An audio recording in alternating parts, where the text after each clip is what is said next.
జూబ్లీహిల్స్ ఉప ఎన్నికలో బీఆర్ఎస్ గెలుపు ఖాయమని ఎమ్మెల్సీ రమణ ఆశాభావం వ్యక్తం చేశారు. నియోజకవర్గంలో కొత్తగా నమోదైన ఓట్లలో ఎక్కువగా అక్రమ ఓట్లు ఉన్నాయని ఆరోపించారు.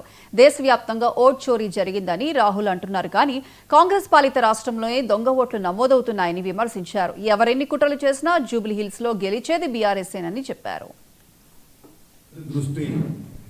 జూబ్లీహిల్స్ ఉప ఎన్నికల మీద ఉంది.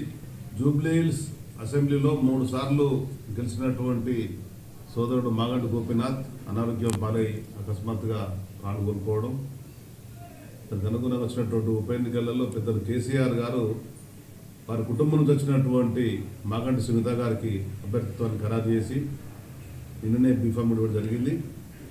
రాష్ట్రంలో ఉన్న నాయకత్వం అంతా జూబ్లీహిల్స్ గతంలో ఏ విధంగా అయితే 3 సార్లు గెలిచినటువంటి స్థానాన్ని కాపాడుకోవాలని చెప్పని రాష్ట్ర ప్రభుత్వ ప్రజా వ్యతిరేకాల విధానాలను స్పష్టంగా ఓటర్లు తీసుకెళ్లాలని చెప్పని ఈ మధ్యన ఓటర్ల పరిశీలన కార్యక్రమం వచ్చినప్పుడు పెద్ద ఎత్తున అక్కడ ఉండేటువంటి కార్యకర్తలందరూ చేసినా కానీ అలా నామోదు సవరణలు ఉన్నాయి కనుక నామోదులో కొత్తగా అక్రమ ఓట్లు నామోదైనట్టు బీఆర్ఎస్ పార్టీ గుర్తించి నిన్ననే కేటీఆర్ గారి పెర్మిషన్ ద్వారా స్పష్టంగా రాష్ట్ర ఎన్నికల కమిషన్కి ఇచ్చినటువంటి ఫిర్యాదులు, అందులో ఎవరెవరు ఉన్నారో ఉన్నటువంటి కాంగ్రెస్ పార్టీ నాయకుల సంబంధాలు ఏంటివి అవన్నీ కూడా స్పష్టంగా ఇప్పుడు కాంగ్రెస్ పార్టీ అభ్యర్థి నవీన్ వాళ్ళ యొక్క సోదరుని 3 ఓట్ల విషయాన్ని కూడా ఒకటే ఇంట్లో ఆ ఇంటికి సంబంధం లేని దాంట్లో 23 ఓట్లు నామోదైంది.